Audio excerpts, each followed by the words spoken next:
The vice president of a billion-dollar firm grabbed a stranger's arm in the middle of a gala and whispered 3 words. Get her out. Too late. She was already in the room, already seen, and the man who had brought her there had no idea he was full too of buried evidence on his arm like it was just another Tuesday night. She wasn't homeless. She was never homeless. She was the woman who built this company from nothing and watched her own husband choose the man who was robbing it, blind over the wife who tried to warn him.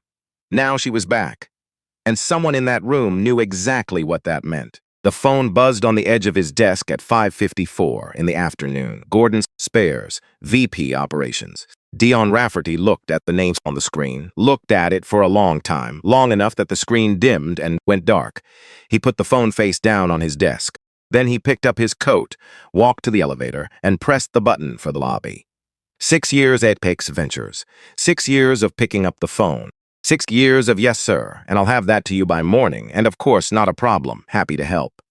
The elevator doors opened. He stepped in. Glass whistles on 3 sides. The city spread out below him. 42 floors of Chicago doing what Chicago always did, moving, grinding, indifferent to any one person's particular Tuesday.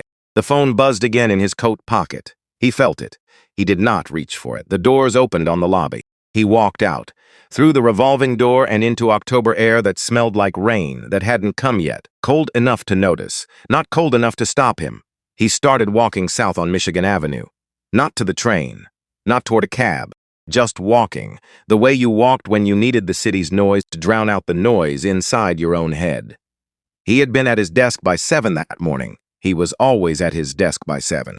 That was the thing nobody saw, but everybody benefited from, the early hours, the extra draft, the financial model, rebuilt from scratch because the first version had a number that didn't feel right. And when Dion Rafferty said a number didn't feel right, it was worth rebuilding the whole thing to find out why. 8 months. That was how long he had been running the Meridian Tower project. A mixed-use development in the North Loop, residential on the upper floors, commercial below.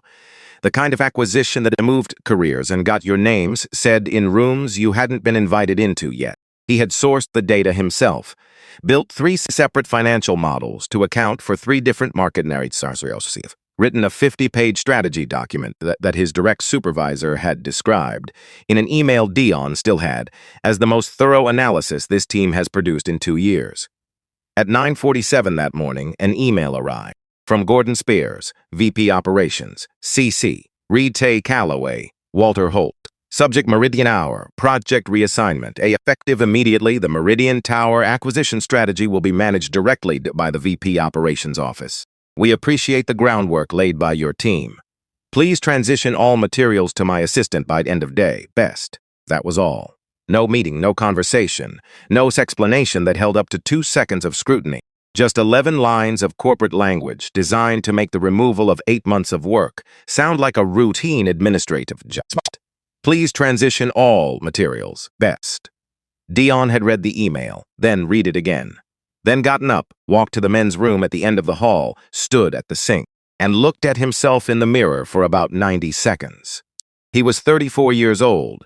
He had a marketing degree from the University of Illinois and an MBA he had earned at night while working full-time, studying in the hours between when his shift ended and when he needed to sleep. He had been at Apex Ventures for 6 years. He had arrived early and stayed late and produced work that was correct and thorough and occasionally brilliant. And he had watched that work get absorbed into the machine of the company without his name attached to any of it in any way that mattered. He had never made a scene. He had never raised his voice in a meeting. He had never given anyone a reason to call him difficult. He looked at himself in the mirror and thought about all of that. Then he dried his hands and went back to his desk and spent the next 7 hours doing exactly what the email had asked.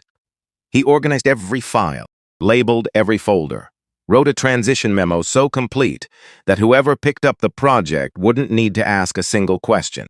He did it carefully and thoroughly because that was how he did everything, even this, even the thing that felt like someone's reaching into his chest and taking something out. At 5:53, he sent the files to Spares' assistant. At 5:54, he put on his coat, and when the phone buzzed with Gordon Spares' name on the screen, Dion Rafferty, for the first time in 6 years, let it ring. He walked, Michigan's Avenue moved around him, the way it always did at this hour. People heading home with their heads down, earbuds in, already somewhere else before they got there. Taxis cutting lanes without apology. The particular smell of downtown Chicago in October, exhaust and lake wind, and the faint sweetness of the pretzel cart that stationed itself outside the parking garage on Monroe. He wasn't thinking about anything specific, or trying not to, which is basically the same as thinking about everything.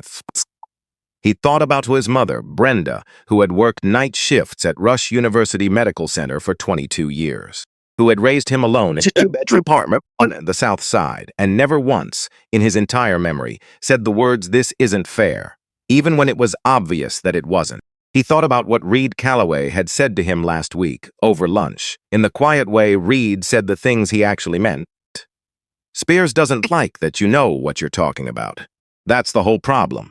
You understand that, right? He had laughed it off. He always laughed it off. He was deep enough inside his own head that he almost walked past her. She was sitting on the sidewalk just past the corner of Michigan and Monroe, back against the brick wall of a pharmacy that had been closed for 6 months. The windows papered over with a lease available notice that nobody had responded to. She had her knees pulled up, a piece of cardboard across her lap with words written in black marker. Fell on hard times. Any kindness welcome. The handwriting was careful.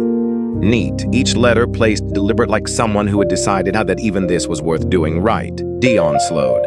He passed Pete's sleeping rough all the time. You couldn't walk 3 blocks in this city without evidence that something had gone wrong for someone, and the systems designed to catch them had missed. He had learned, the way everyone eventually learned, to keep walking. Not from cruelty, from the simple arithmetic of how much a person could hold. But something made him slow. Maybe it was the handwriting, maybe it was her posture. She wasn't slumped, wasn't folded in on herself. She was sitting with her back straight and her chin level, like she was waiting for something she had decided was worth waiting for. Maybe it was her eyes, because when she looked up, and she looked up immediately, she noticed everything. Her eyes were not what he expected. They weren't asking for anything. They weren't ashamed. They were just watching him, with the calm, measuring attention of someone deciding whether he was worth a conversation. It was the way his mother looked at people, the way Brenda had always looked at people, like she was weighing them, and the verdict wasn't in yet. Dion stopped walking. He stood there for a moment, aware that he had no script for this. He was good at meetings and presentations and the precise language of financial models. He was not practiced at standing on sidewalks, not knowing what to say. "Are you all right?" he said. She looked at him, steady, taking her time. "As all right as the situation allows," she said. Her voice was low and even, not rough, not what you'd expect from someone who'd been sitting on a sidewalk in October. There was a precision to it, a care in the way she chose words that made him pay attention. "I'm Dion," he said, which was not the most useful thing he could have offered, but it was what came out. She looked at him another moment. "Elise," she said, not warmly, not coldly, just a fact she was willing to share. "Are you hungry?" he asked. She didn't answer right away. She was deciding something, whether this was safe, whether the offer came with something attached, whether this was the kind of kindness that left you feeling worse. "There's a place around the corner," he said. "Nothing fancy. Burgers and coffee. You don't have to talk to me if you don't want to." A pause. "All right," she said. "You don't have to," I said. "I'm paying you back." She stood, and she stood the way people stood when they had been looked down at for long enough to decide they were finished with it. Straight. "Still, those are my terms."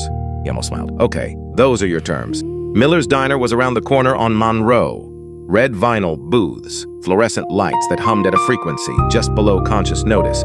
A pie case near the register with 3 options under plastic domes that had seen better days. The kind of place that had been there for 30 years and would probably be there for 30 more, because it served food that was honest, and didn't charge you for the atmosphere. They slid into a booth. A waitress appeared with a coffee pot already raised and poured without asking. Elise wrapped both hands around the mug. For a moment, she just sat there and let the warmth move through her palms. Dion watched her and thought, "This is someone who has not been warm in a while," they ordered. Elise got a burger and fries and the soup of the day, and she did it without hesitation or apology, and Dion ordered the same. "Bad day?" she said when the waitress left. He blinked. What? You have the look. She nodded at him. The shoes are fine, the coat is fine, but you've been deciding whether to be angry for the last 3 hours. To me. She wrapped tighter around the mug. What happened? He told her. Not because he'd planned to. Because she'd asked and there was something about the directness of it. No preamble, no social cushioning, that made it easier to just say the thing. He told her about the Meridian Tower project. 8 months, the email. Please transition to all materials, best. She listened without interrupting. When he finished, she was quiet for a moment. You transitioned everything anyway, she said. Did it properly? Yeah, and you didn't say anything to anyone about how it felt. He looked at her. How did you know that? Because you're here having dinner instead of upstairs making a scene. A small pause, dry and precise, which means you've learned how to survive somewhere that doesn't always want you there. The food arrived. Elise ate like someone who was genuinely hungry and had made a decision not to be embarrassed about it. There was a kind of self-possession in it, the same quality as her posture, as her voice. A person who had decided that her own dignity was not available for negotiation, regardless of what the circumstances looked like from the outside. What kind of project was it? She asked. Real estate acquisition, North Loop development called Meridian Tower. Something shifted. Her face small, brief. But Sion had spent 6 years in rooms full of people trying to manage what they showed, and he had gotten careful about the small movements, the thing behind the thing. Her eyes had gone still, just for a second. Big project for a firm that size, she said carefully. You know the firm? You haven't mentioned the firm. Apex Ventures, he said, and watched her. Nothing this time, or almost nothing. The very slight adjustment of a person who has heard a name they were prepared to hear. Do you know it? A lot of firms. She picked up her coffee. Finance runs in certain circles. Names come up. He let that sit for a moment. You said Meridian Tower before I mentioned the name, he said. She set the mug down, looked out the window at Monroe Street, where a bus was going past with an advertisement for a cell phone plan stretched across its side. She looked at every word on it like she was reading a document. Then she looked back at him. I used to work in the industry, she said. A long time ago. The name sounded familiar. She said it flat, even, like something she had prepared. And Dean, who was good at the thing behind the thing, did not believe her. But he also didn't push. Because she hadn't given him enough to push on, and because something told him that pressing too hard would close a door he didn't fully understand yet. So he let it go, for now. They talked for almost 2 hours after that. Not about Apex, not about Meridian Tower. They moved through other things, the city, the neighborhood where he'd grown up on the south side, a story she told about a winter she'd spent in Boston that she didn't elaborate on, but that made her smile in a way that suggested it had been both very difficult and very worth it. She was quick. Not showing off quick, the genuine kind, where connections between things happened faster than most people could track, and she had usually arrived at the end of a thought before finishing the beginning of it. She asked him questions that were more specific than the situation called for. When he described it, she asked about the gap between what he was doing and what he wanted to do. And she asked it so precisely that he had to stop and actually think before he answered. There's something I've been trying to build, he said. He hadn't planned to say this.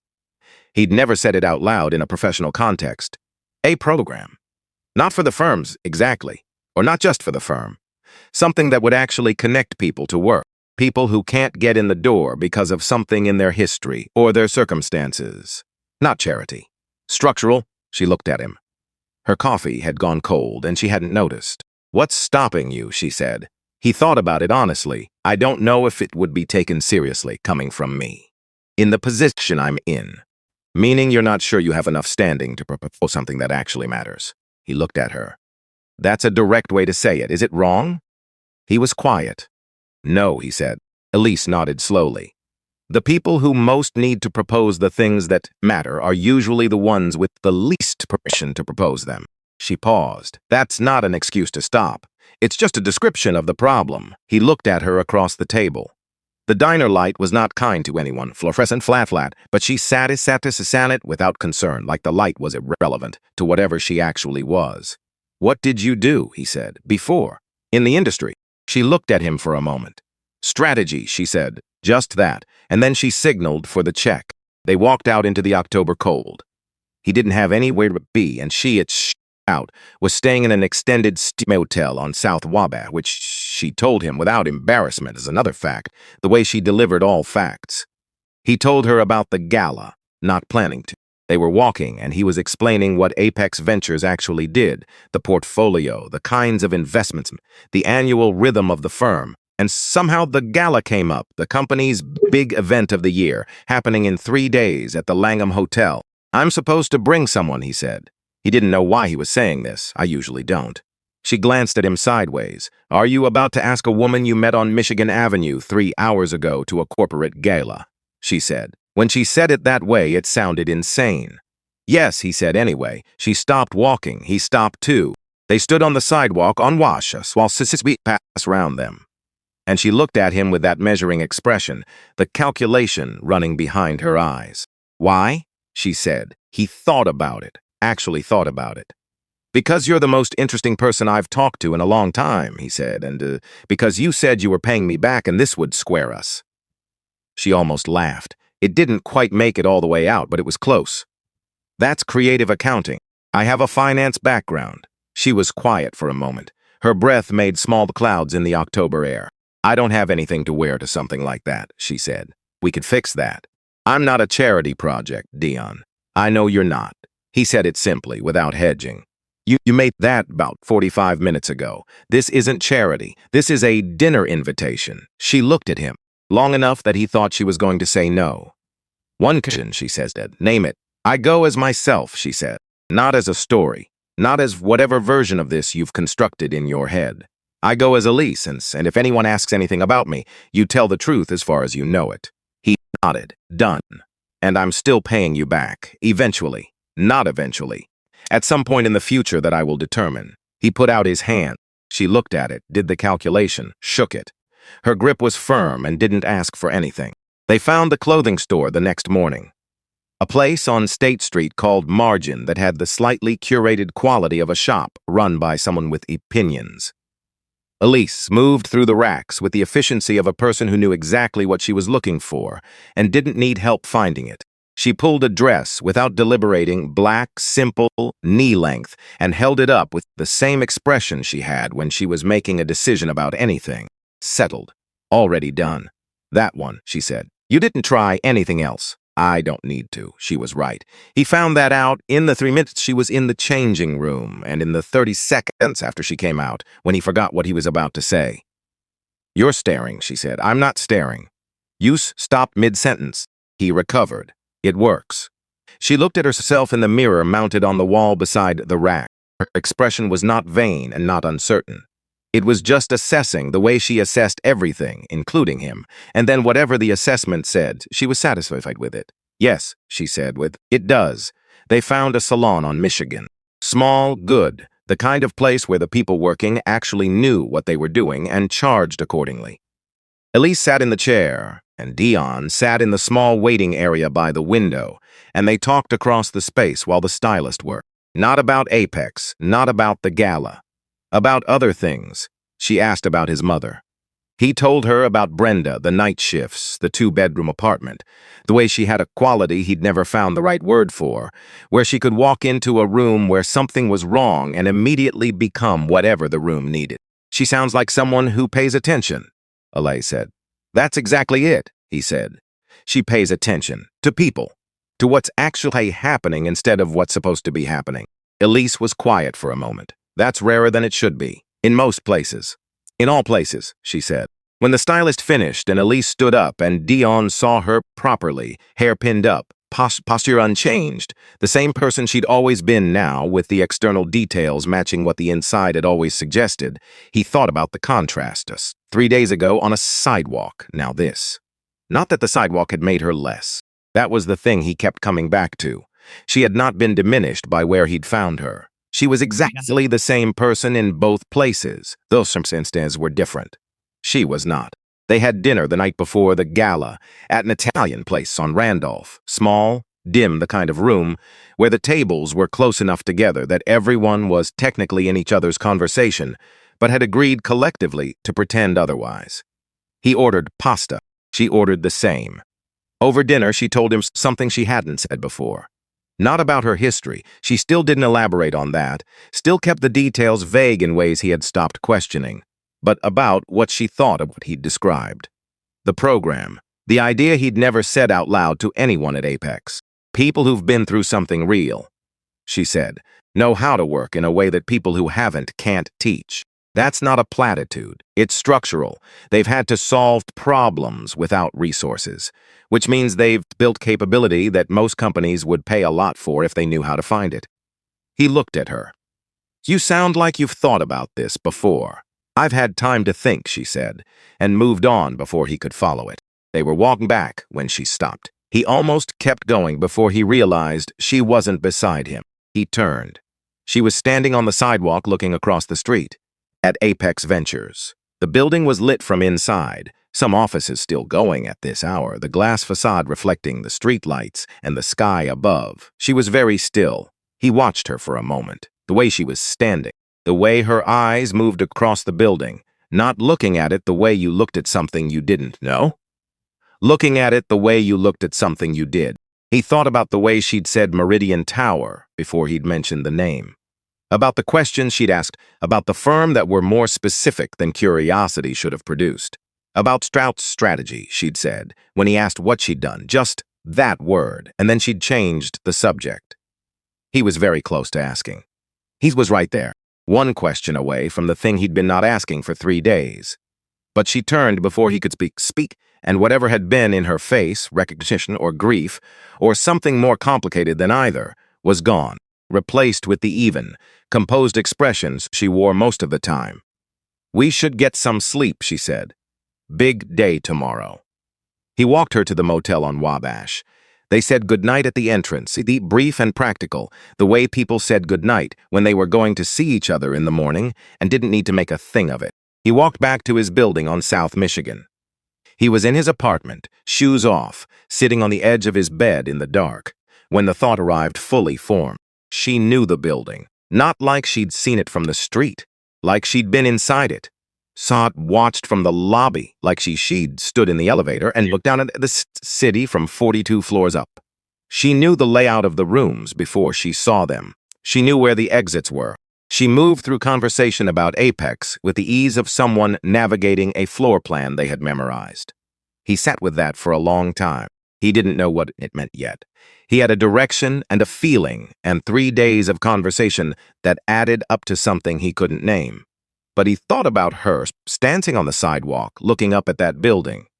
The eyes of someone looking at something they used to belong to. And he thought, tomorrow is going to be something other than what I expected. He lay back on the bed, stared at the ceiling.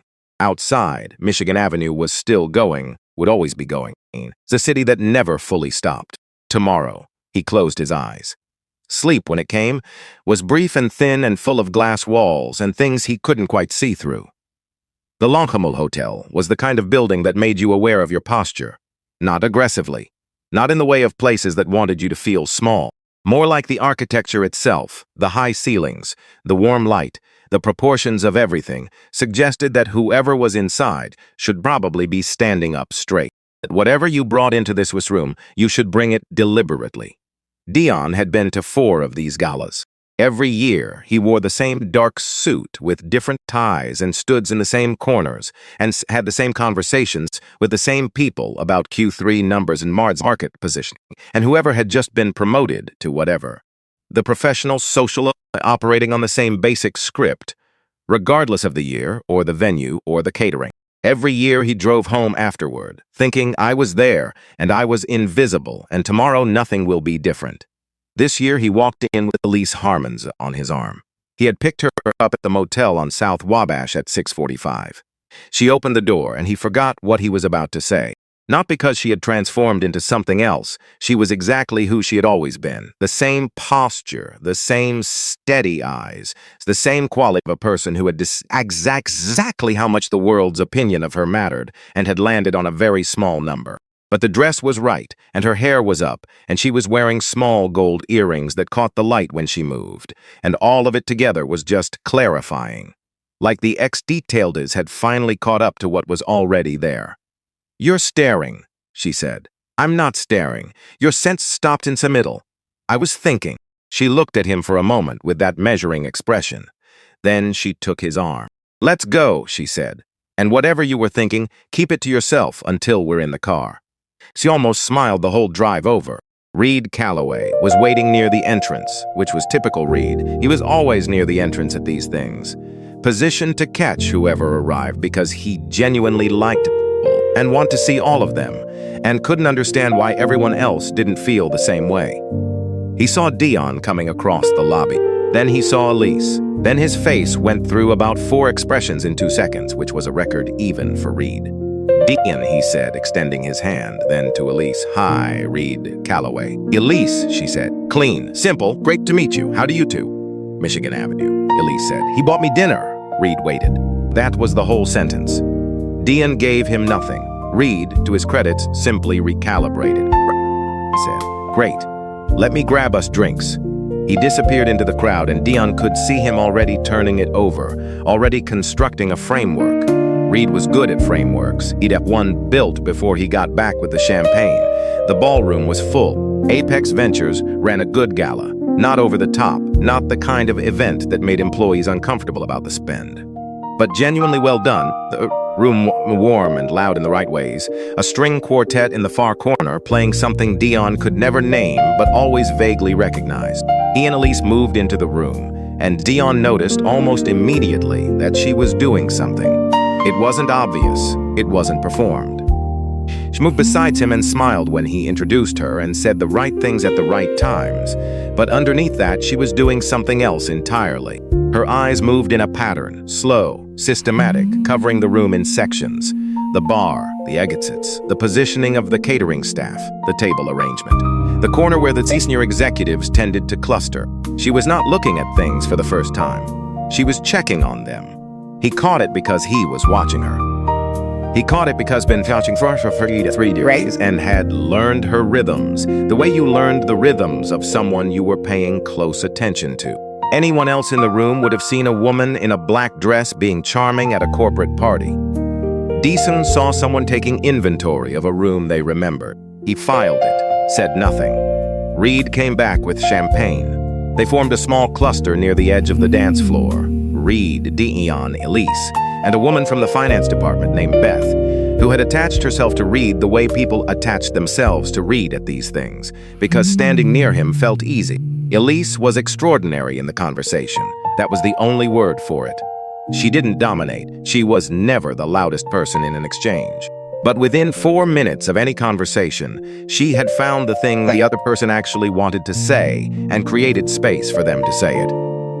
She asked the one question that mattered and then listened to the full answer without looking past them at the room. And whoever she was talking to came away looking lighter, like something had been resolved for them. Dion watched her do it 3 times. On the 3rd time, he pulled her aside, gently, between conversations. Where did you learn to do that? He said quietly. Do what? What you just did with the man from risk management. He came off stressed and left looking like someone had figured something out for him. She glanced back at the man, who was now laughing with someone else, visibly unburdened. I just listened, she said. Nobody just listens like that. Something moved behind her eyes, a flicker, a decision made and then put away. Old habit, she said. Then Helen Marsh walked past. Helen Marsh was the head of HR at Apex Ventures. Dion had spoken to her maybe 15 times in 6 years, mostly administrative, once during an uncomfortable process with a colleague who had since left. She was efficient and professional and kept the particular silence of someone who knew too many things about too many people and had learned to be careful with all of it. He recognized her face easily enough, and he saw what happened to it when she looked up from her phone and registered Elise standing 8 feet away. It went white. Not surprised white, not the I didn't expect to see you expression of someone encountering an acquaintance unexpectedly. This was the other kind. The draining kind. The kind that happened when you looked up and saw something you had thoroughly convinced yourself you would never see again. Helen Marsh stopped walking. She stared for exactly 2 seconds. Then she turned and moved quickly away, not running, but the version of walking that was as close to running as professional dignity would allow toward the far side of the room. Dion watched her go. He looked at Elise. Elise was watching a waiter navigate through the crowd with a tray of champagne flutes. Her expression was perfectly, almost aggressively, composed. "Do you know Helen Marsh?" Dion said. "Who?" "Head of HR. She just walked past and looked at you like I didn't notice." Elise reached out and took 2 glasses from the passing tray, handed one to Dion. "Drink, you're getting that look." "What look?" "The one where you're about to ask me something I'm not going to answer yet." "Yet." He heard that word, kept it. Gordon Spares arrived at 8:15. He always arrived late to these events. Dion had watched him do it for 4 years running, the timed entrance, calculated to land when the room was full enough to register the arrival, but not so late as to signal respect for Holt. Spears understood the mechanics of these things the way some people understood weather, instinctively, without having to think about it. He was 52 and silver-haired and moved through a room with the ease of a man who had never once, as an adult, questioned whether he belonged somewhere. He worked the crowd the way he always worked it. Handshakes, a laugh here, a murmured word there, the social machinery running smooth. Then he saw Elise. Dion was watching Spares's face when it happened. He had been watching without quite knowing why, some instinct, some attention he couldn't fully explain, and so he saw it clearly. Not recognition in the casual sense, not the mild interest of someone spotting an unfamiliar face. What crossed Gordon Spares's face, for 1.5 seconds, was fear, genuine, unmanaged. The involuntary kind that moved through the body before the brain could intercept it. Then it was gone, locked away behind whatever mechanism he kept these things behind, and his face rearranged into the controlled, pleasant expression that was his default in this building. He moved, directly toward Dion. He put a hand on Dion's elbow, not the pressure of a greeting, steered him 2 steps away from Elise. "Who is that woman?" Low. Urgent. "Her name is Elise. She's... Where did you meet her?" "Michigan Avenue." Dion looked at the hand on his elbow. Spears removed it. "Why?" "You need to get her out of here." "I'm sorry, right now, quietly. Tell her you're not feeling well. Tell her whatever you want. Just Gordon." Dion kept his voice level. The voice he used when something inside him was doing the opposite of level, and he had decided that nobody in this building was going to know it. "She's my guest. She's not going anywhere." Spears looked at him. The calculation was visible, the weighing, the measuring of options, the rapid assessment of how hard he could push. "There are things about that woman," Spears said, "that you don't understand." "Then explain them, not here." His eyes went to Elise, who was across the room now talking to Ririd, and then to the entrance behind Dion. "Not tonight. Just trust me on this. Get her out." "No!" Dion said simply. Spears looked at him. The calculation ran once more. And then Spears looked past him, toward the main entrance. And whatever he saw there made the calculation stop entirely. Dion turned. Walter Holt had arrived. Holt was not a tall man, and he was not a particularly low-down man. But he had the quality that certain people carried, the accumulated weight of who they were, built over years, filling a room without effort the moment they entered it. He moved through the crowd the way he always moved through it. Handshakes, nods, the practiced ease of a man who had done this many times and had learned to mean it even when he was tired. He was halfway across the room when he stopped, not slowed, stopped completely. He was looking at something across the crowd. Dion followed the line of his gaze. Elise. She hadn't seen Holt yet. She was still talking to Reed. Champagne glass held loosely in one hand, her head tilted slightly in the way Dion had learned, meant she was finding something genuinely amusing. But Holt had seen her. And his face, Dion had spent 6 years watching powerful men manage their expressions in high-pressure rooms. He had seen the face of a man navigating a $30 million loss without visible reaction. He had seen Spares sit through a regulatory inquiry with the composure of someone reviewing a grocery list. He had seen Holt himself conduct a board meeting during a market crisis with the steady precision of someone who had decided panic was not an option. He had never seen anything like what happened to Walter Holt's face in that moment. It came apart. Not dramatically, not the way faces came apart in movies. All at once, and obviously. It came apart the way something structural gave way under long, slow pressure. Everything that had been held together by effort simply released. Holt moved through the crowd. People stepped aside without knowing why. The string quartet playing. The conversations kept going. The room didn't know yet. Elise turned. The way you turned when the frequency of a room changed, when something in the air shifted. She saw him. Neither of them moved for a moment. The room kept going around them, glasses and voices, and the soft light of the chandeliers. And in the middle of it, these two people stood completely still and looked at each other across 15 feet of a ballroom. Walter Holt said her name, just her name, barely above a whisper, like a question that had been waiting 2 years for perdition to be asked. She looked at him. Something moved across her face, layered and complicated, and not for anyone else in this room to read. "Walter," she said. He crossed to her, stopped a foot away. He looked at her, the webby people looked at, things they had spent a long time believing were gone.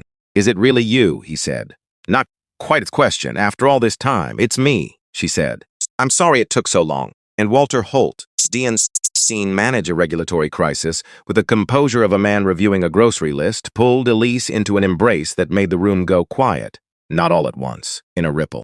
One conversation stopping, then another, until the only sounds were and the ambient noise of a large room full of people who had suddenly, collectively, forgotten what they had been saying. Dion stood completely still. Reed appeared at his elbow. He said nothing for a moment. They both just watched. "Dion," Reed said finally, very quietly, "what is happening right now?" "I don't know," Dion said. And that was the truest thing he had said all week. He found the bar. That seemed right. That seemed like the correct response to watching the woman he had met on a sidewalk get recognized by his CEO in front of 200 people. The bartender gave him the look of someone who had worked enough of these events to recognize a man who needed a drink. Conversation. He poured without asking what Dee wanted, which Dion appreciated enormously. Holt addressed the room shortly after. His voice had regained the steadiness it always carried, that particular quality of a man who had decided that composure was a professional obligation, regardless of a personal circumstance. He told the room that the woman beside him was his wife, that she had been away, that her return was more welcome than he could adequately express. He asked for their understanding and their discretion. The room did what rooms did. It buzzed, it realigned. It began the process of absorbing new information and reorganizing everything it thought it knew. Reed materialized by Dion at the bar. He had the expression of a man who was still several steps behind events and was processing at full speed. "His wife," Reed said. "Yeah, she's been gone 2 years, so it seems. And you found her on Michigan Avenue, sitting on the sidewalk." Reed picked up Dion's drink and took a sip without askings. It was such a Reed thing to do that Dion almost laughed. "Dion," Reed said, that is genuinely something." Across the room, Elise looked up, found Dion through the crowd. She gave him a small, clean nod, not apologetic, not dramatic, just acknowledging. "I see you. I know this is a lot." He nodded back. Then Holt looked at him too. From across the room, that look landed differently than Dion expected. Not just gratitude, though that was in it. Something more complicated, something that would need a conversation to unpack. Dion finished his drink and went home, because there was nothing else to do, and because his apartment was starting to feel more necessary than it had in a long time. He drove with the windows cracked, October air moving through the car, and tried to let the night begin to make sense. Not yet, but it was early. He's lay in his arms, stared at the ceiling, and listened to the city and thought about Gordon Spares's face. That was what kept coming back. Not the reunion, not Holt's expression, not the dramatic stillness of the ballroom. The fear on Spears's face when he saw Elise walk through the door. Spares was not a man who frightened easily. Dion had watched him navigate a regulatory investigation that had made other executives visibly sweat. He had watched absorb bad news in board meetings with the detached calm of someone who had decided outcomes were things to be managed rather than felt. One look at Elise and he had gripped Dion's elbow like a man grabbing a railing. What did he know about her? What did she know about him? And why had she been on that sidewalk? Not just homeless, the way she carried herself, the way she moved through conversation, the specificity of what she knew. A person didn't sit on a sidewalk for that long by accident. She had been there for a reason. His phone buzzed at 6:47 in the morning. Unknown number. He almost didn't answer. Dion, Walter Holt's voice, quieter than its office version, more worn. "I'm sorry to call so early. Can you come in this morning? There are things I need to explain." The 42nd floor was quiet when he arrived.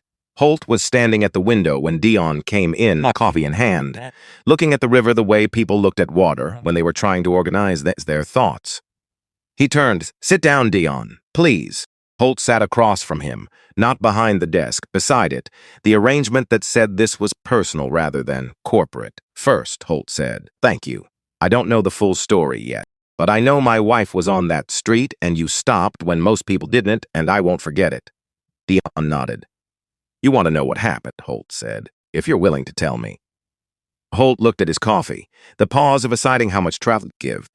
Then he gave all of it. Elise was not just his wife. For the first 12 years of Apex Ventures, she had been its chief strategy officer. She had written the investment thesis that guided the firm's major acquisitions from the beginning. She had built the analytical framework the firm still used. She had, in Holt's words, understood Apex better than anyone alive, including himself. 2 years ago, she had come to him with something she'd found. Irregularities in the accounts. Small at first, the kind could be explained as variance, if you wanted to explain them that way. Elise didn't want it to explain them that way. She followed them for 3 months, quietly, without telling anyone, and what she found was a pattern. Someone was moving money, not large amounts at once. Small, regular, consistent movements routing through a subsidiary that had been dormant for years. The pattern correlated to decisions made by one person, Gordon Spires. She had brought Holt the documentation, printed it, physical copies, laid it out on the desk in this office, and walked him through it page by page. And Walter Holt, who had known Spares for 23 years, who had hired him when Apex was a small operation, who had trusted him with more than he trusted almost in anyone, had looked at the numbers and looked at his wife and said, "You might be misreading this." He had chosen his friend, over his wife, over the evidence, over the thing he knew, underneath everything, was probably true. Elise had not argued. She had gathered her documents and stood up and looked at him for a moment and walked out. 3 days later, she was gone. A note saying she was safe and needed time. No forwarding address. Occasional brief messages over the months that followed. "I'm okay. I need more time. Please don't search." That told him she was alive and nothing else. He had searched anyway. Investigators. Quiet inquiries through people he trusted. Nothing. 2 years. She wasn't running from me, Holt said. He was looking at his hands. "I understand that now. She was building something.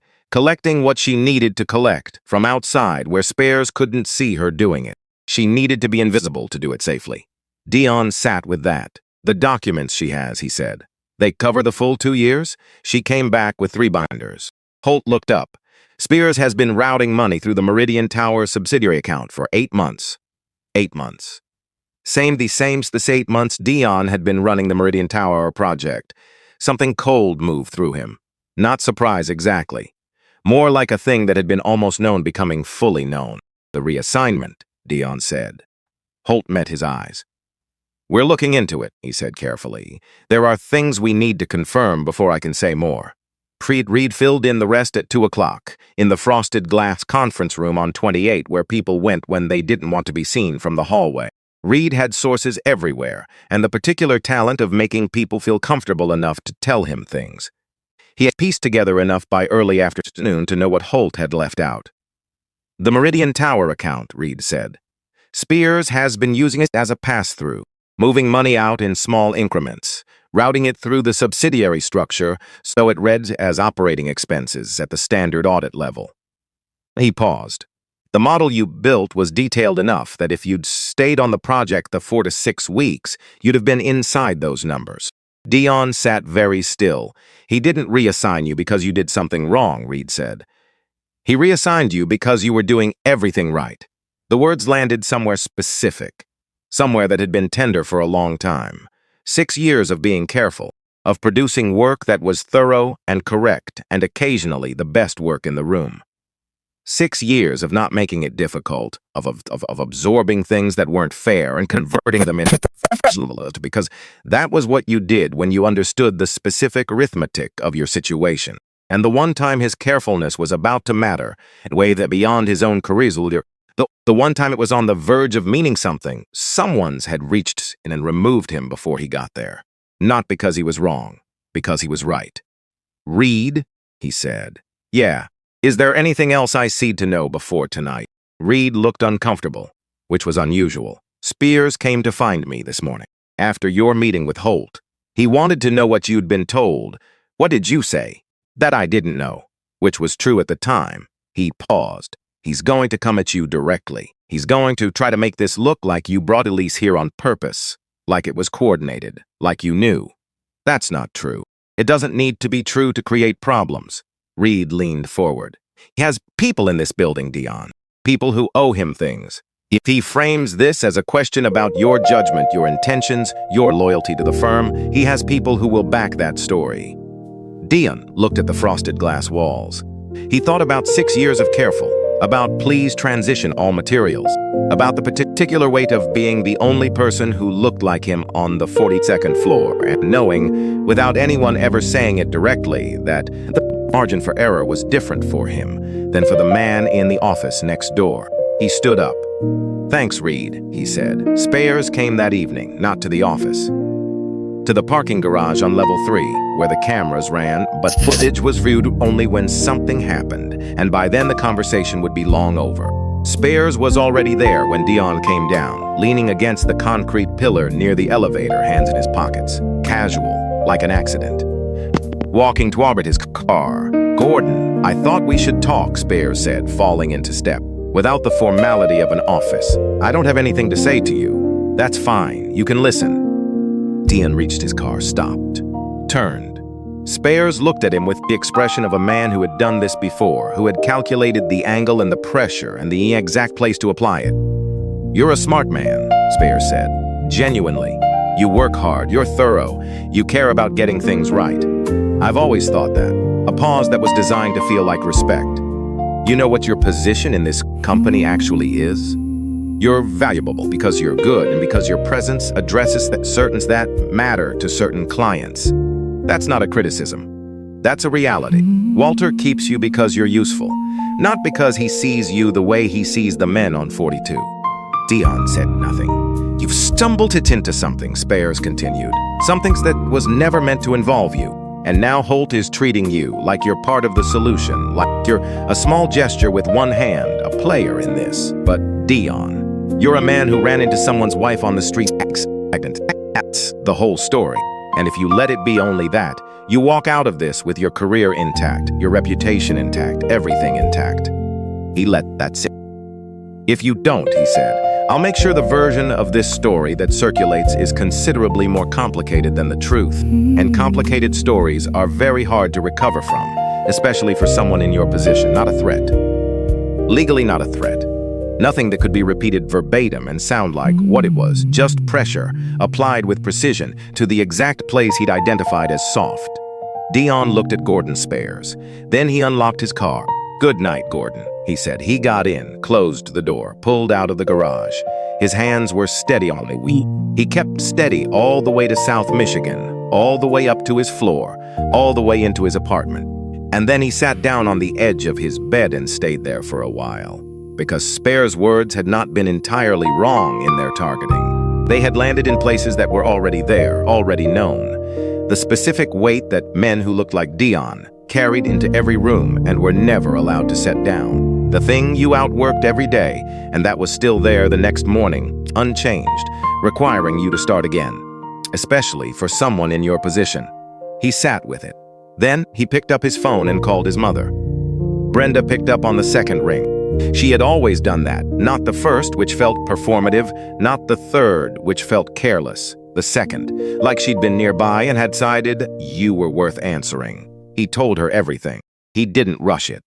He went through all of it in the order it happened, because that was how you told Brenda things completely, in sequence. And she listened the way she always listened, without interrupting, without filling the pauses with her own reactions, just holding the line open until he got to the end.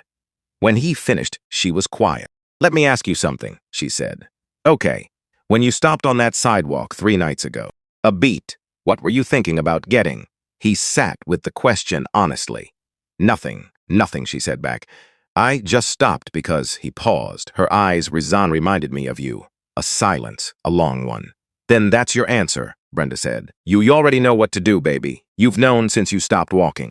He held the phone after they hung up and sat in the quiet of his apartment and thought about that. Outside, Michigan Avenue kept going. It always kept going. A couple on the sidewalk below, close together against the October cold, a cab making a U-turn with the specific confidence of someone who had done it 10,000 times. The city ordinary and constant, not waiting for anyone to figure anything out. Dion looked at his hand. He picked up his phone, found the contact, pressed call. Walter Holt answered on the second ring. "I'm in," Dion said. "Whatever you need." "I'm in." A pause on the other end. Not long, but present. "Thank you, Dion," Holt said 3 words. The way he said them, not with relief, not with gratitude exactly, but with the weight of a man who had been hoping for something and had not been certain he would get it. Dion put the phone down. Outside, the city went on being the city. Inside, something had shifted. Not loudly, not dramatically, just into place. The board meeting was scheduled for 8 in the morning, not 9. Not the usual 10, which was when Walter Holt preferred to meet because he believed no important decision should be made before the second cup of coffee had fully taken effect. 8 sharp, which told every person who received the calendar invitation that this was not a regular board meeting and that whatever was coming, it had been decided that it could not wait. Dion arrived at 7:15, not because anyone asked him to, because he had been awake since 4, and his apartment had started to feel like something he needed to get out of. He took the train instead of driving, needed to be sitting down, needed the city moving past the window, needed the small, ordinary reality of other people going somewhere at this hour.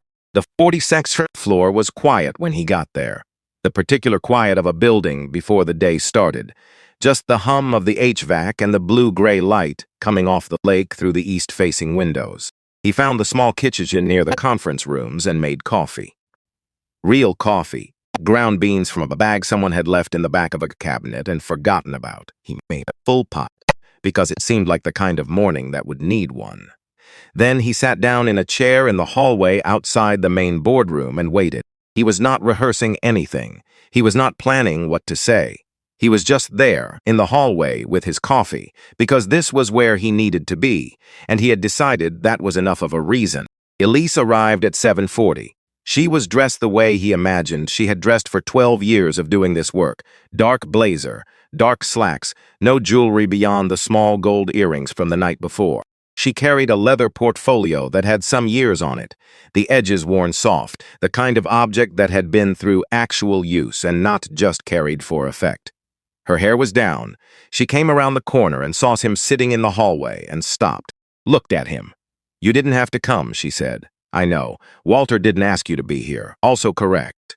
She looked at him a moment longer, then she sat down in a chair beside him. "The chef's coffee," he saw. "I can smell it."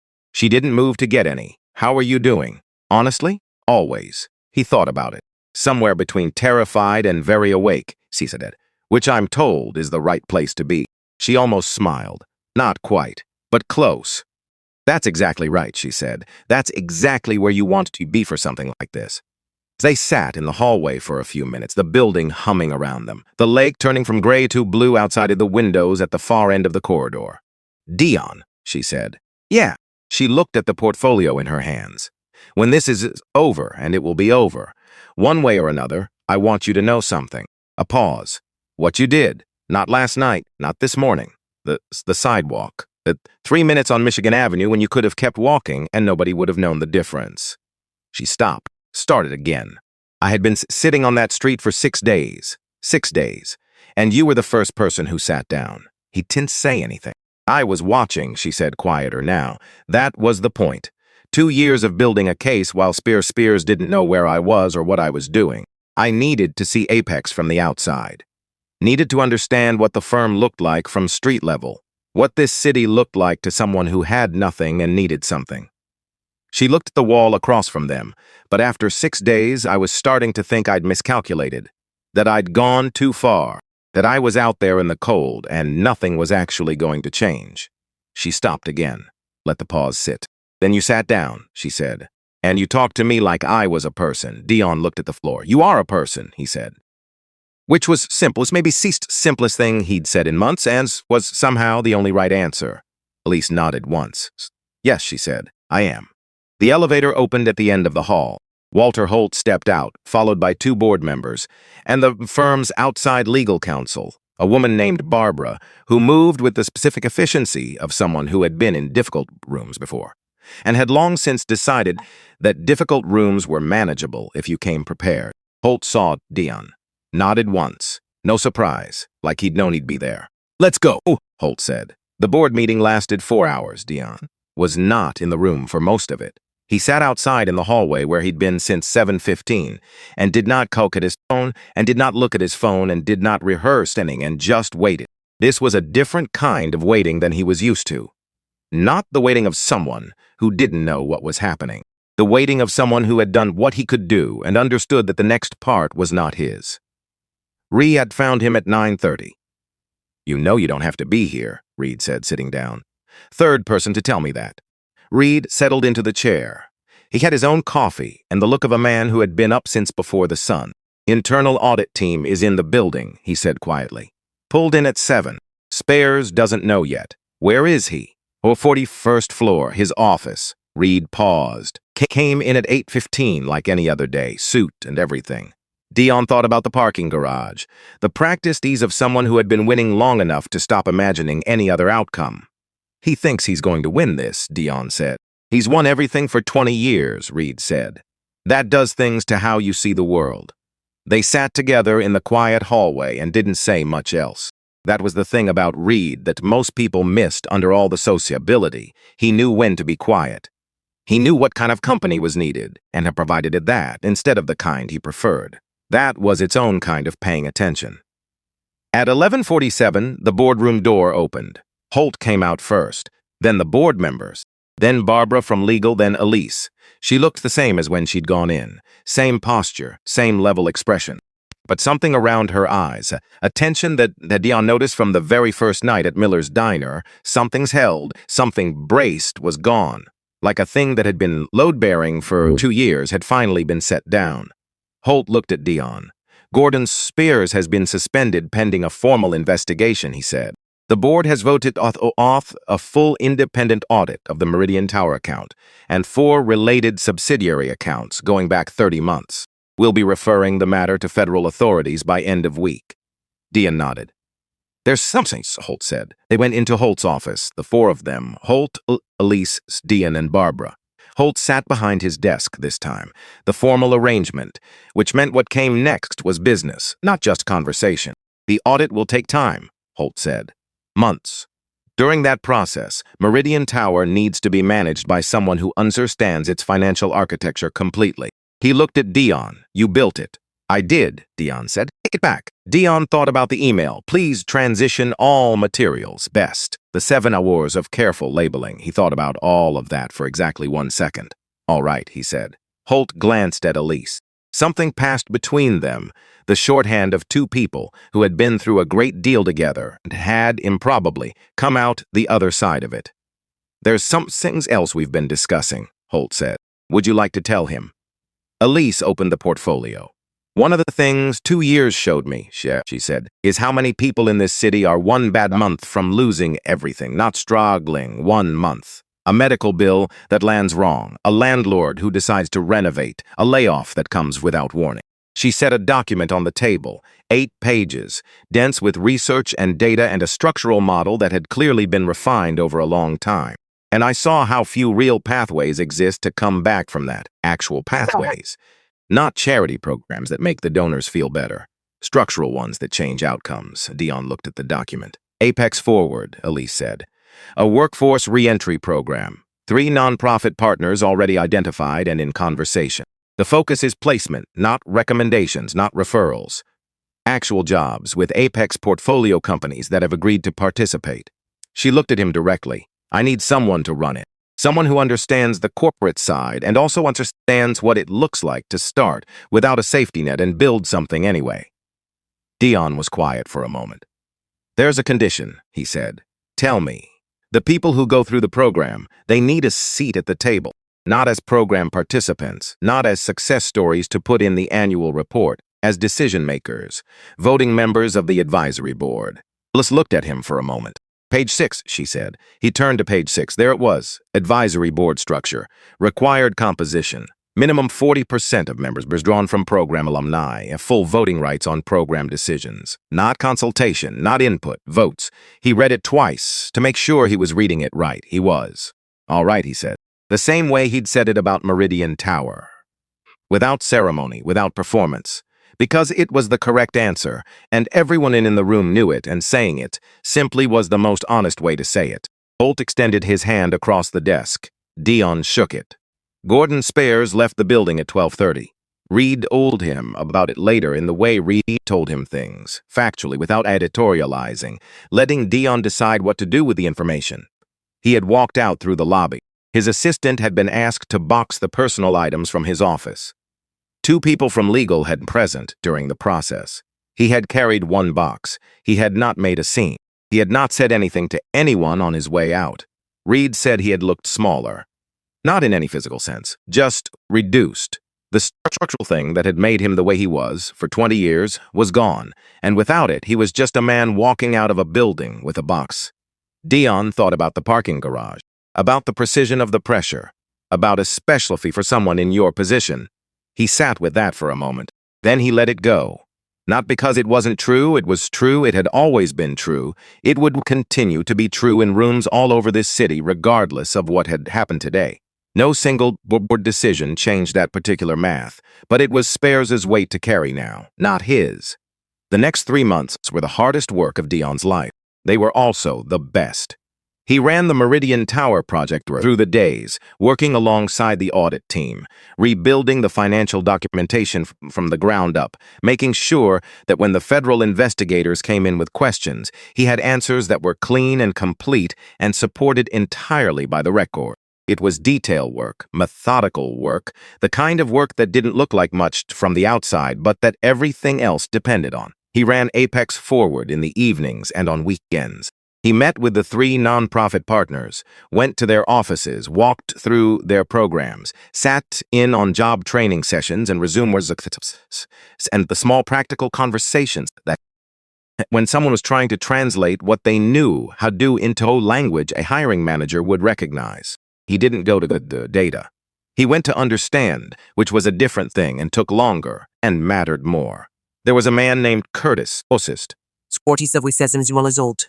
Deserves experience in facilities management. A handshake that made you feel like you'd known him for a decade. He had lost his job and then his apartment in the same 6-week stretch. Not because of anything he'd done wrong, just the specific cruelty of bad timing.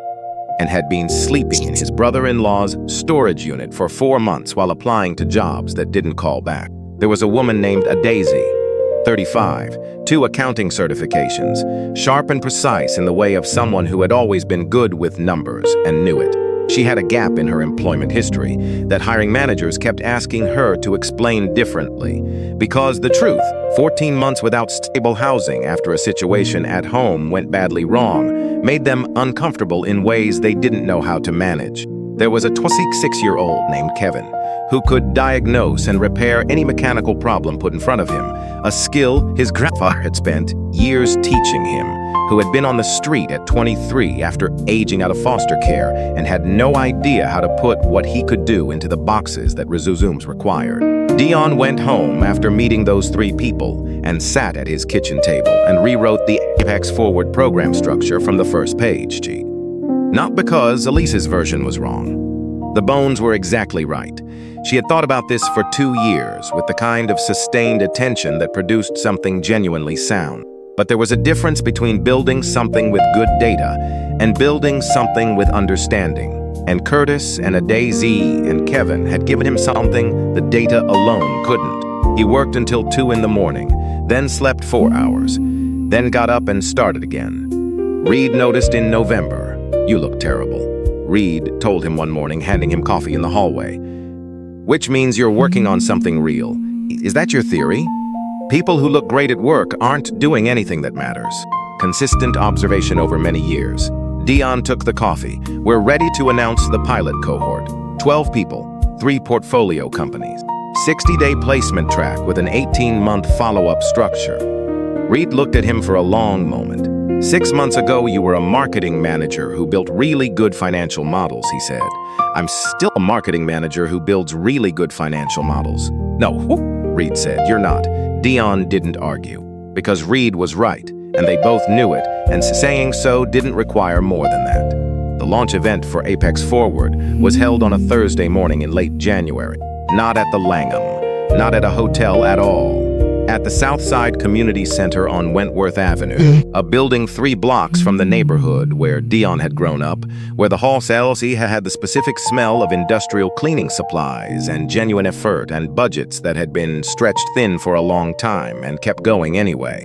Dion had chosen the location and held the line on it when 2 different people suggested somewhere more central, somewhere easier for the board members to get to. He had been polite about it.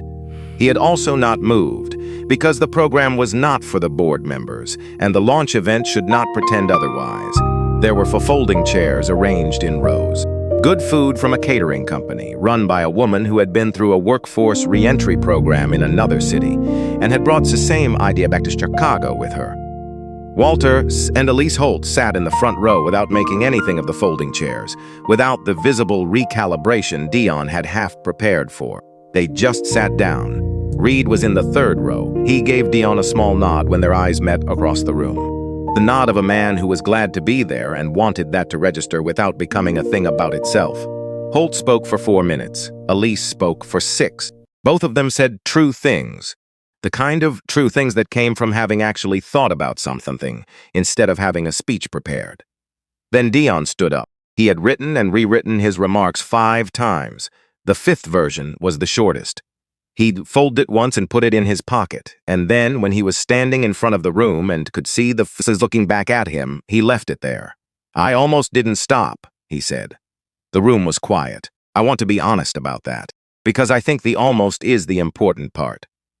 He looked out at the rows of chairs, the folding tables along the wall, the people who had come for this. We almost keep walking all the time. We're trained to. We're tired. We're in our heads. We have our own problems. And the design of the world makes it easy to look past someone and tell yourself there's nothing you can do. He paused, but I stopped. And I want to be clear that stopping didn't make me anything special. It made me a person. Just a person decided that someone else's dignity was worth 3 minutes. He looked at the front row, at Elise, who was watching him with an expression he couldn't quite name, at Holt beside her, Emma's mother Brenda, in the second sitting straight back in her good coat, her hands folded in her lap. "This program is not charity," he said. "I want to say that directly and mean it.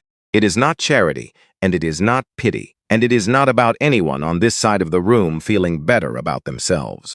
He set aside the last few lines he'd planned to say and finished without them. It's about what happens when you stop. When you actually stop and look at someone and recognize that they are here, that they matter, that there is a door somewhere and we are going to find it together. Not for them, with them. He stepped back.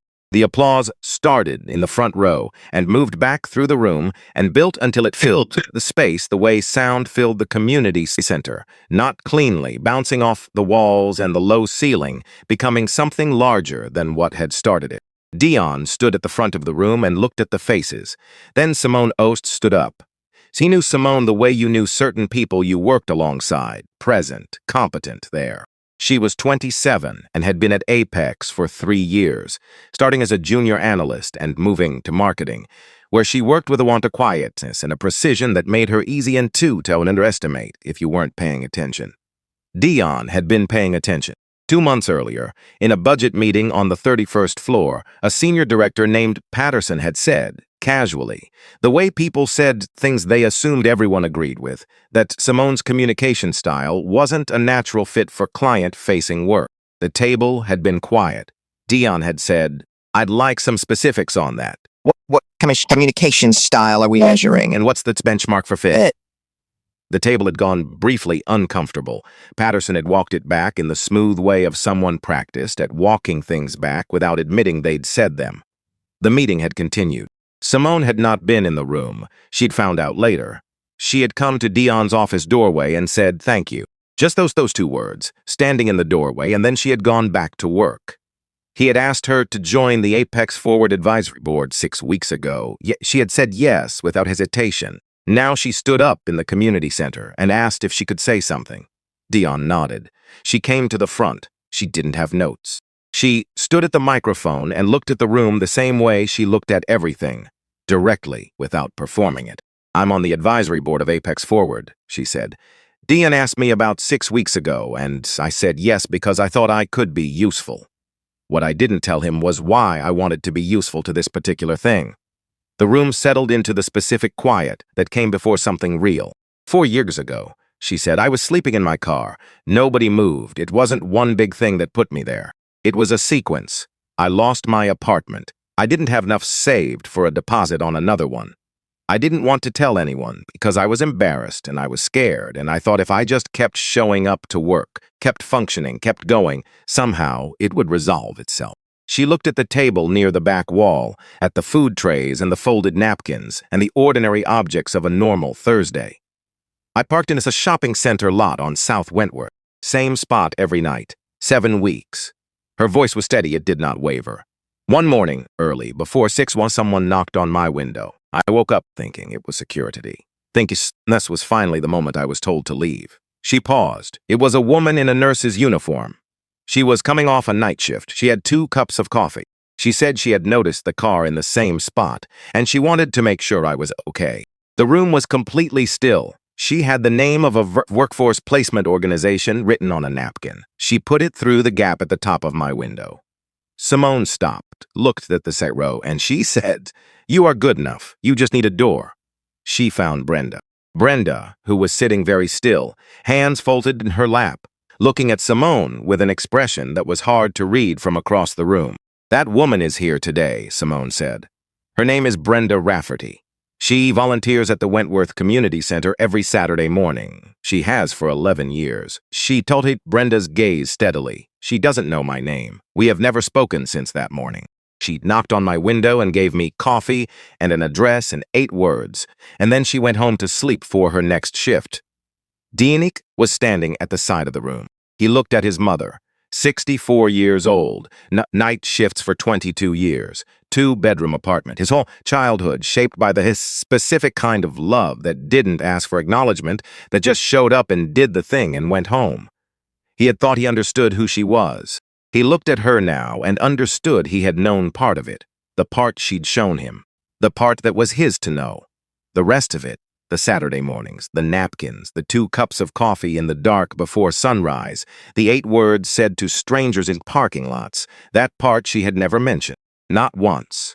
Not as a story. Not as an example. Not as something she wanted him to know about her. She had just done it because it needed doing, and she was there. Simone was still talking. "I got to Apex because of that address," she said. "The placement organization connected me to a hiring manager who gave me a chance 3 years ago. I've been there since." She looked at Dion. "I didn't know, when you asked me to join this board, that your mother was the woman at my window. I found out 2 weeks ago, and I've been trying to figure out how to say this ever since." She paused. "You stopped on Michigan Avenue because of who she taught you to be, and I'm standing here because of what she did 4 years ago in a parking lot before the sun came up. And the 12 people who start the first Apex Forward cohort next month, some of what they go on to do, we will never see. We won't be there for it. That's how it works. The good goes at us, and it doesn't come back to you. It just keeps going."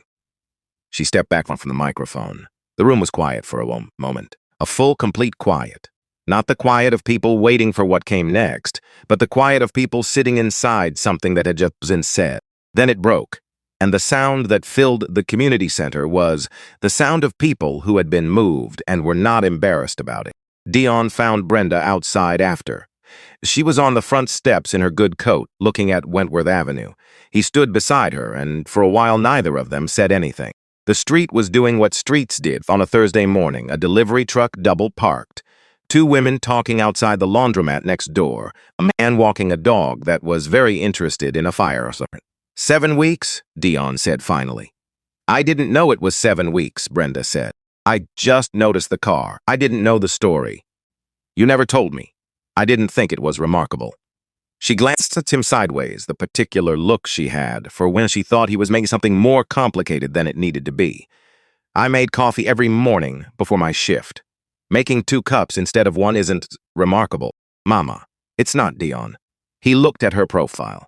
The same face he'd been looking at his whole life, the way she held it, the particular quality of how she stood in the world. He had learned what he knew about paying attention from watching her pay attention. He had learned what he knew about showing up from watching her show up. He had learned the thing about stopping, the stopping itself, the decision to not keep walking from her, without ever being told it directly. She had just done it and trusted him to figure out what it meant. The 8 words, he said, that you said to her. Brenda was quiet for a moment. I say it to a lot of people, she said, because I mean it. Because people forget it and sometimes they need someone to say it plainly. She looked at the street. You are good enough. You just need a door. Dion looked at Wentworth Avenue.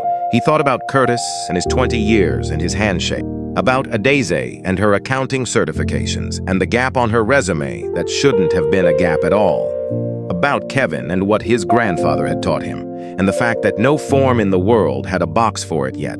People who kept getting up every morning in circumstances designed to make getting up feel pointless. That told you something.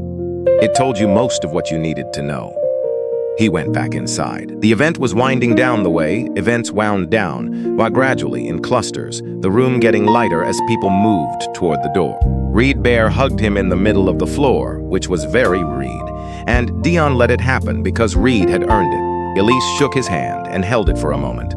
Thank you, she said. Just those 2 words. But the way she said them held the shape of the whole thing, the sidewalk, the diner, the gala, the boardroom, all of it. He understood what she meant, and she knew he did. Holt found him near the door. Good event, Holt said. Good location. A pause. Holt looked across the room at Elise, who was in the corner with 2 of the non-profit directors. The 3 of them bent over something in the portfolio, clearly deep in the kind of conversation that produced real decisions. Something in Holt's face when he watched her, even now, after all the months of audit meetings and legal proceedings and the long, slow work of rebuilding what had been broken by one bad choice, was just grateful. Simply and cleanly grateful. She told me, Holt said, that in 2 years of watching from the outside, the thing she missed most wasn't the work. Wasn't the office? A pause. She said she missed feeling like the work meant something beyond the numbers.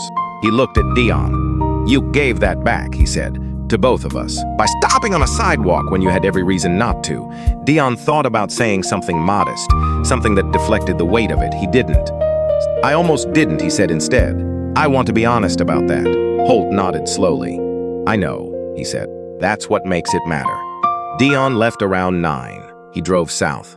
Not toward home at first, just driving the way he had walked on Nash Avenue 3 months ago, needing the movement, the city going past, the sense of being in it, rather than sitting still as inside his own thoughts. He ended up on Wentworth. He parked and got out and stood on the sidewalk outside at the community center, which was dark now, the event long over, the folding chairs stacked and the tables put away, and the room returned to whatever it was on the other days of the week. He stood there for a while, looked at the building, thought about what it had held tonight and what it would hold next month when 12 people walked through the door for the first day of the first Apex Forward cohort. Curtis would be one of them. He was certain of that. He thought about Curtis the first time they'd met in a room non-profit partner's office on the west side. And the handshake that made you feel like you'd known him for years, and the careful words had talked about what he knew how to do. Not boasting, not diminishing, just describing, like he was giving you accurate information and trusted you to do something useful with it. That was a person worth a door. That was a person worth the effort of finding the door and making sure it was actually open. He walked back to his car, sat in it for a moment before starting the engine. His phone buzzed. Elise. A text. Short, the way she did everything. First cohort confirmed. Curtis is in. So is Adeze, and the one who fixes things. He looked at it, typed back, Kevin. His name is Kevin. 3 dots. Then right. Kevin. My apologies to Kevin. He smiled. Started the car. The heat came on the way heat always came on in October, not all at once, building degree by degree. He drove the car warming slowly around him. He thought about tomorrow, the audit team and the questions they'd have about the Meridian Tower documentation. The advisory board meeting next week, the first one with all the members present. The first time the people who had been through the program would sit in the same room as the people from the firm and have the same vote on the same decisions. He thought about a lot of things. But underneath all of it, steady and structural, the thing everything else rested on without needing examinations of. One simple fact, he had stopped. On a Tuesday evening in October, tired and angry and deep inside his own head, he had stopped walking, not for a strategic reason, Not because he calculated an outcome, because a woman was sitting on a sidewalk and her eyes reminded him of someone, and he had 3 minutes and a decision to make. He had stopped. And a whole person had been there, with a whole life and a whole history, and 2 years of careful, patient, dangerous work that had needed one ordinary act of decency to bring it home. And because he stopped, and because she had been there, and because his mother made 2 cups of coffee on Saturday mornings and didn't tell anyone, things were different now. Not fixed. He was not naive enough to think in terms of fixed. The math was still the math. The rooms were still the rooms. The weight that men who looked like him carried into every building on every morning had not been resolved by one board meeting or one community center event or one program that was just now finding its feet. But different. Ground level different. The kind that showed up in Curtis adjusting his tie before he walked through a door. In a Daisy's name on an offer letter without the gap in her resume being the first question. In Kevin finding the right box for what his grandfather had taught him. That kind. Dion drove south on Wentworth, then east toward the lake, the city moving around him in its ordinary Thursday night way. Lit windows in the buildings he passed, people moving inside them, the accumulated, unspectacular fact of lives being lived. He was part of it. He had always been part of it. He was just, now, fully here. 3 weeks later, on a Monday morning in February, the first Apex Forward cohort walked through the door of the program space on the west side. 12 people. Curtis was first through the door. He was wearing a jacket and tie. Nobody had told him to. The program materials had said business casual. He had decided on his own before anyone else arrived that this was the kind of morning that called for a tie. He looked around the room, the tables, the chairs. The materials set out with the specific care of people who had thought about every detail, because every detail was a signal about what kind.